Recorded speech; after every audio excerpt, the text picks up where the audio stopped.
கர்த்தருக்குள் பிரியமானவர்களே, ஜூன் 2 இன்றைய பனித்துளிகளின் தலைப்பானது நம் குரலை கேட்கிறார்.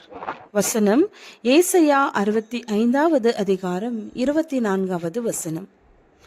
அப்பொழுது அவர்கள் கூப்பிடுகிறதற்கு முன்னே நான் மறுமொழி கொடுப்பேன், அவர்கள் பேசும்போதே நான் கேட்பேன்.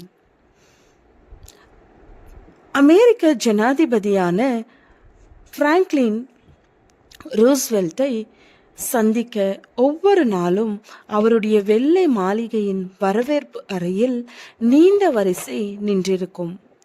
அவர்களிடம் கை குலுக்கும் போது அவர் பேசுவதை யாரும் கவனிப்பதில்லை என அவருக்கு தோன்றும்.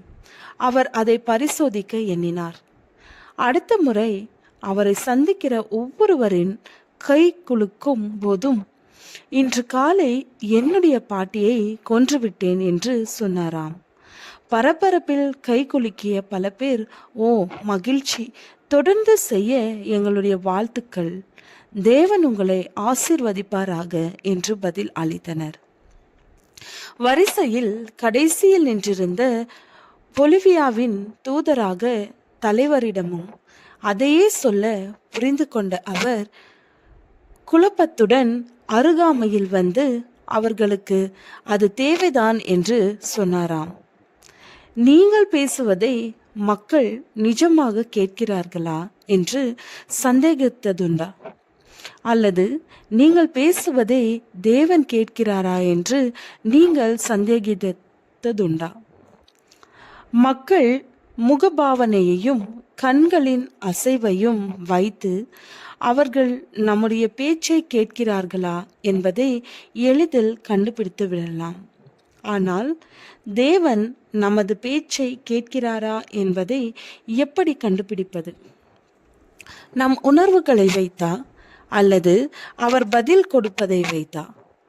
பாபிலோன் அடிமைத்தனத்தில் 70 ஆண்டுகள் இருந்த பின்பு தேவன் தம் ஜனத்திற்கு மீட்பையும் அவர்களுக்கு நல்ல ஒரு எதிர்காலத்தையும் வாக்கு பண்ணியிருந்தார்.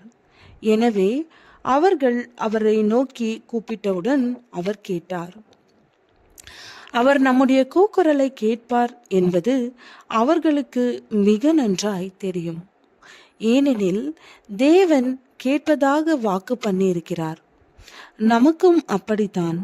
நாம் எதையாகிலும் அவருடைய சித்தத்தின்படி கேட்டால் அவர் நமக்கு செவி கொடுக்கிறார் என்பதே அவரை பற்றி நாம் கொண்டிருக்கிற தைரியம்.